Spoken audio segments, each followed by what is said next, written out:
Salut! Cette semaine, on se retrouve et on vous emmène avec nous à travers les bois et les montagnes pour une superbe randonnée. Et aussi, le plus important, vous allez venir avec nous découvrir le cercle polaire. Et oui, enfin, on passe le cercle polaire et on vous explique tout dans la vidéo. Donc j'espère que ça va vous plaire et on se retrouve dans les commentaires à la fin de la vidéo.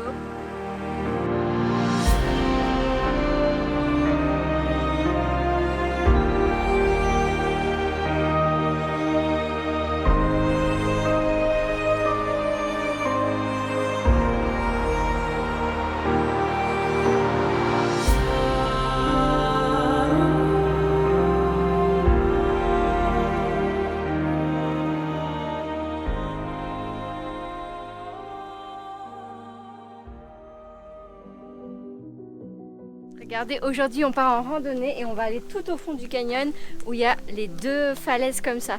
Donc ça promet d'être super joli, il y a à peu près 1 heure de marche, on a un beau soleil, donc c'est parti, on vous emmène avec nous. Allez. Si j'aurais pris ma corde d'escalade, je pourrais escalader à la montagne. Ah bon, tu crois? On peut dire bonjour en suédois, ils disent hey.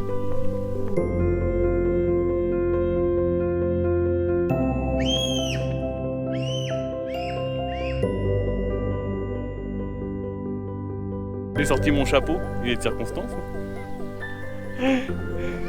La rando, elle est très sympa, elle est trop chouette.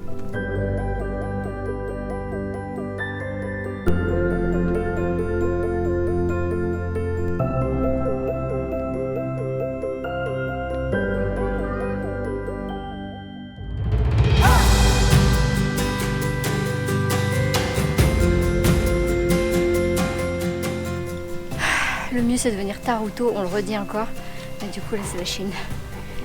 Mais bon, nous on n'a pas eu le luxe de dormir correctement puisque Capucine nous a réveillés à 1h, 2h et 3h. Je suis rincée. Non, non, elle fait une photo.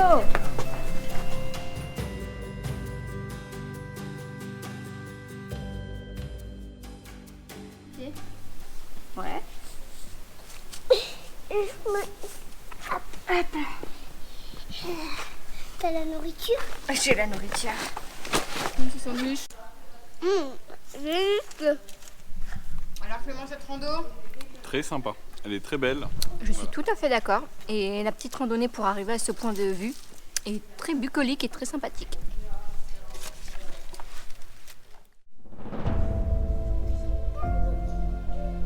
Je suis en train de prendre un autre chemin pour monter. Il y a une genre de boucle à faire.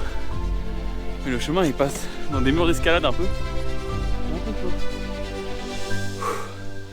Le chemin il passe dans des murs d'escalade, c'est un petit peu chaud. C'est trop beau. Je sais pas si bizarre.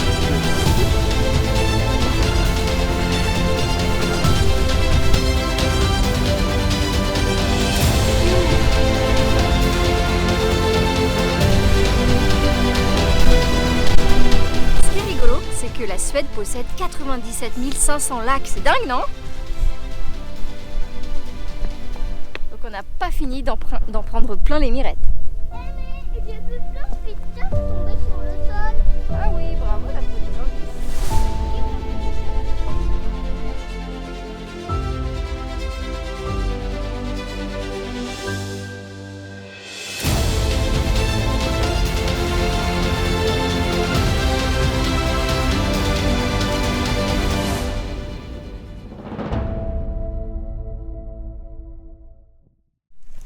C'est chaud, il nous reste qu'une gorgée d'eau chacun. Et encore moins une demi-heure de marche. Ça va être très compliqué. Il n'y a rien pour moi.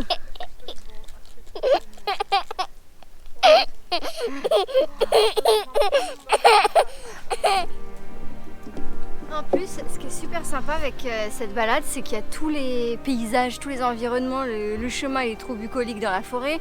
Après, on arrive dans la crevasse. Après, on marche sur une plaine rocailleuse en haut de la montagne avec une vue à 360 degrés. Ensuite, on refait un peu d'escalade dans des rochers. Et ensuite, on repasse par le petit chemin. Il y a de tout. Elle est vraiment... j'ai adoré. Faites-la si vous êtes dans le coin. Allez,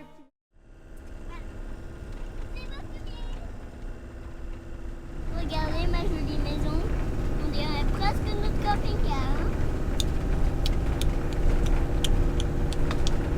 Alors Aujourd'hui, on s'est arrêté dans un petit garage suédois très sympathique chez Bill et Mec parce qu'en fait, on s'est rendu compte qu'il fallait qu'on fasse notre vidange moteur puisqu'en fait, il faut la faire tous les 7500 km. Vous l'ignoriez? Moi aussi.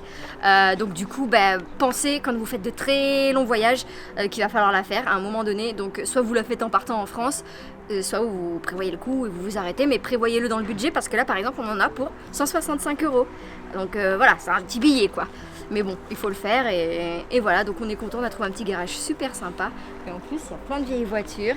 Et du coup, on va en profiter pour un peu visiter les environs et se faire un petit resto et découvrir la cuisine suédoise.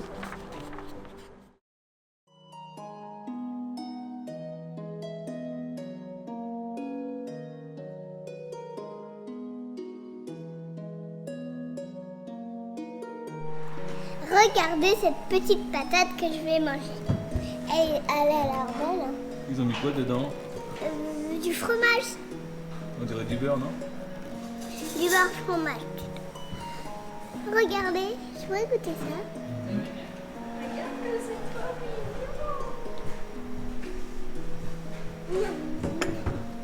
Là-bas, il y a une table en fait et on choisit la tasse qu'on veut sur toute la table quand on se sert un café. Bon, avec Marion, on a étudié un peu le truc et notre théorie, c'est que c'est du beurre fondu. Donc on trempe notre petit bout de truc bizarre dans le beurre fondu et par-dessus on met de la confiture. Mais on n'est pas sûr du tout de notre théorie. On va aller voir sur internet qu'est-ce que c'est que cette spécialité, parce qu'on ne connaît pas. Et en plus, c'est sucré-salé, parce que le truc c'est salé et ils proposent de la confiture et du beurre fondu avec, donc ça nous laisse un peu pantois. Finalement, Marion, est-ce que tu recommandes ce petit repas? Pas ouf. C'était un peu sec. Et la patate, c'est une patate, une bucket potatoes. Comme en Angleterre, ils ont une patate fourrée. C'est pas mauvais, mais bon, c'est cher pour une patate fourrée. Mais ça, là, c'est vraiment très bizarre. C'est gluant et pas très appétissant, comme dirait le roi lion. Franchement, voilà, si vous voulez essayer un jour et que vous êtes un peu... mais appétissant. Si vous êtes un peu des aventuriers du goût, je vous invite à venir goûter, mais voilà, sinon... C'est quoi le nom d'ailleurs? Store Kaka. K-A-K-A. Déjà, ça prédisait rien de bon. Vous connaissez, moi je suis un peu le Hercule Poirot de la gastronomie. Donc après quelques petites recherches, j'ai découvert de quoi il s'agissait. Là, ce qu'on a mangé, ça s'appelle le palt. P-A-L-T. Et du coup, c'est une boulette, une boulette fourrée à la viande en fait, une boulette de pâte à la pomme de terre et aussi à la farine. Et dedans, il y a de la viande. Donc nous, on l'a pris en vegan parce que ça existait. C'est trop cool parce qu'on a pu goûter pour une fois une vraie spécialité d'un pays qui est disponible en végétarien. Ici, il y a beaucoup d'options végétariennes et ça, c'est cool. Et ça se mange donc traditionnellement avec du beurre fondu dessus et de la confiture d'érel. Donc ce qu'on avait, c'était, on ne savait pas trop ce que c'était. On savait que c'était une petite baie, mais voilà, on a découvert que c'était de l'érel. Regardez comment ça se mange. Comme ça. Je ne sais pas si vous voyez bien. Et regardez cet enfant qui déguste son palt avec vigueur. Donc voilà, si vous venez en Suède, il faut absolument que vous goûtiez ça. Apparemment, c'est un incontournable de la cuisine traditionnelle suédoise. Ça existe aplati, ça existe de différentes manières, mais le plus connu est le pitplat. C'est à la viande. Donc voilà, dites-nous dans les commentaires si vous avez déjà goûté le palt et si vous avez aimé surtout. La petite ville de Rostock, nous avons pris le ferry. Suis ton ferry, c'est le petit trait rouge là. Jusqu'à... Et regarde ce qu'il nous reste à faire. Depuis Nordmaling à Luleå, on prend sur la gauche, direction Lapland, appelée aussi Laponie. Plein cœur, en trouvant l'équilibre.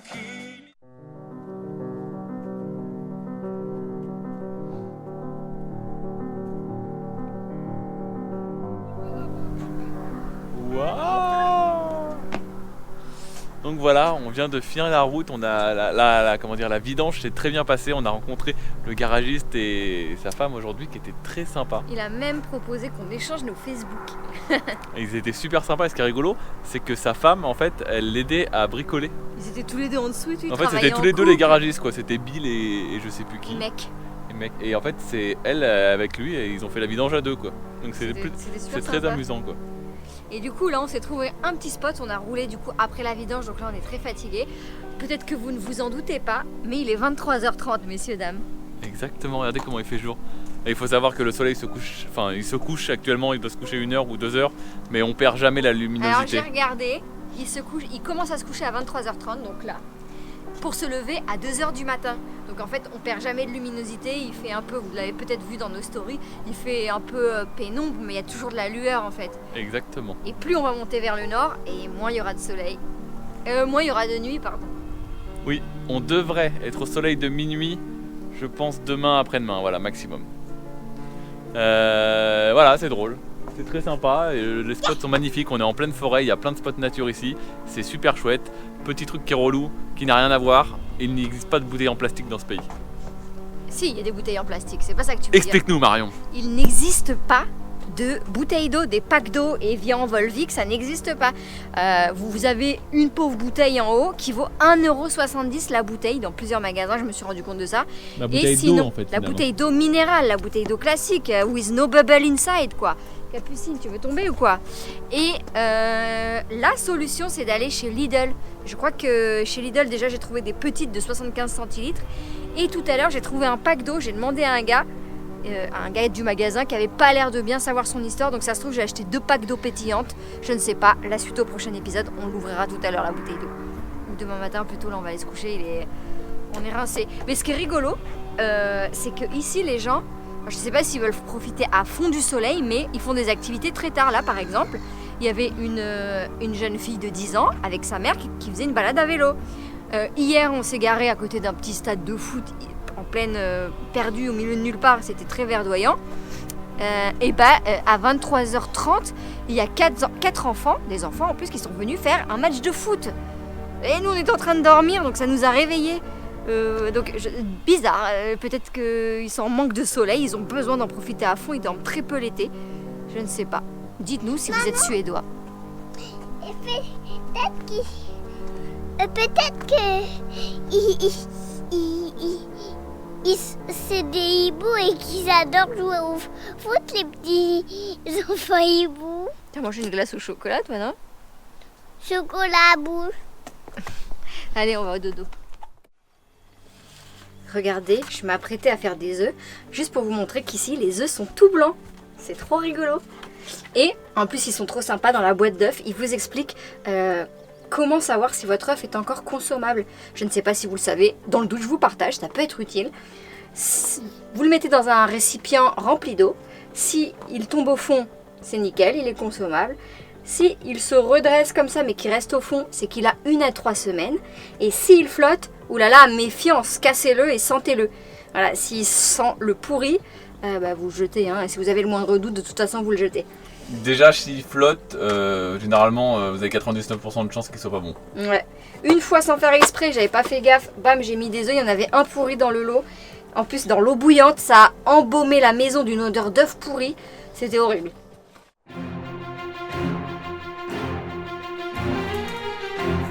Marion, qu'est-ce qui vient de se passer? Mais c'est dingue! Non, il y a deux... Je sais pas si c'était la police ou peut-être des gens de la forêt ou de la nature, je sais pas comment on appelle ça, des gardes forestiers, qui nous ont dit que c'était interdit de rester ici pour les camping-cars. Donc ils ont fait le tour, il doit y avoir 2 autres camping-cars et voilà. Mais ils l'ont dit hyper gentils, ils étaient hyper souriants, trop gentils, tout ça. Donc de toute façon on allait partir, donc voilà. Mais c'est quand même un petit peu dommage d'interdire quand il n'y en a pas trop. À la limite quand il y en a 50 milliards, ok, mais là... C'est rigolo parce que Capucine elle a pris une photo comme ça de la dame. Ouais, elle aurait pu dire pourquoi vous me prenez en photo. T'as fait une photo de la dame? Oui, parce que ça me faisait des souvenirs d'eux.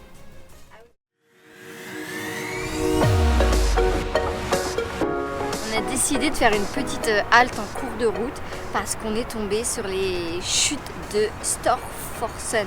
C'est les plus grandes cataractes naturelles d'Europe. Et apparemment c'est hyper impressionnant à voir et à passer au-dessus. Là en l'occurrence c'est un peu de l'autre côté. Nous on a trouvé un petit parking qui était sur le bord de notre route. Donc on s'est dégourdi les pattes. Capucine a fait une petite pause au jeu pour enfants.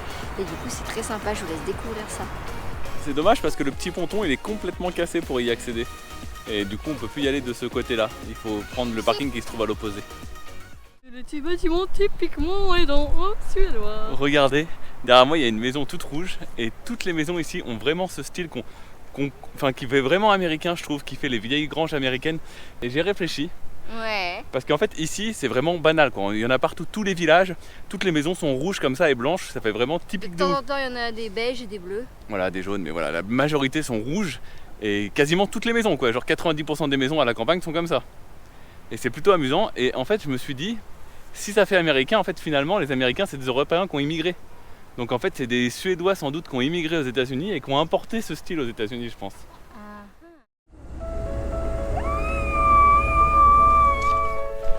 On y est, on est trop content, on a passé le cercle polaire, donc c'est un grand moment, une grande étape dans notre voyage et Clément s'apprête à marquer le coup puisqu'il est allé chercher un autocollant pour marquer notre passage ici et il va coller un autocollant de Pi Adventure sur le haut du panneau.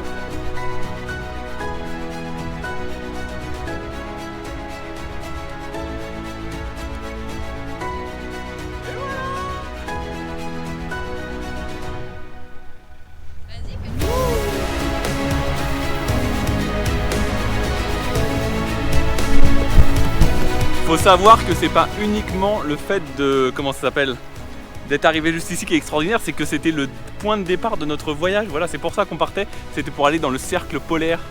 Donc voilà, donc c'est assez extraordinaire, c'est assez rigolo d'être là aujourd'hui. Finalement, je pensais que ça allait être la fin d'un voyage, mais finalement c'est plus le début parce qu'on voulait pas louper le soleil de minuit, donc on s'est un peu dépêché pour arriver là. Donc ça sera finalement plus le début des aventures. Ce qu'on va faire, c'est qu'on va aller observer le soleil de minuit ce soir. Et aussi, on va vous expliquer exactement ce que c'est le cercle polaire, parce que peut-être que certaines personnes ne savent pas exactement ce que c'est. Pour se faire simple, le cercle polaire, c'est un lieu où, une fois dans l'année au moins, le soleil ne se couche pas du tout. Il fait nuit 24 heures, il fait jour 24 heures, et une fois dans l'année, il fait nuit 24 heures. Donc voilà, c'est un peu ça le cercle polaire finalement.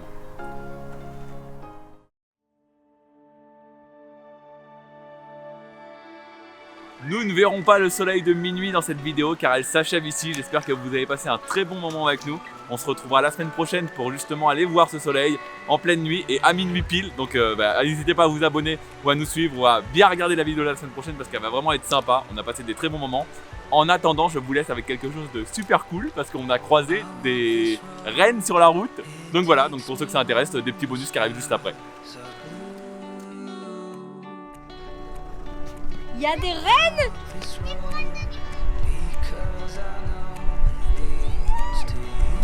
C'est un truc de dingue, c'est la première fois qu'on voit des rennes.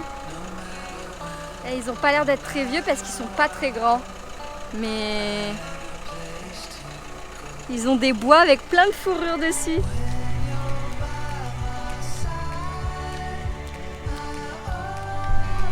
Donc aujourd'hui on passe le cercle polaire, on arrive en Laponie. Et on rencontre des rennes, donc c'est quand même, c'est dingue.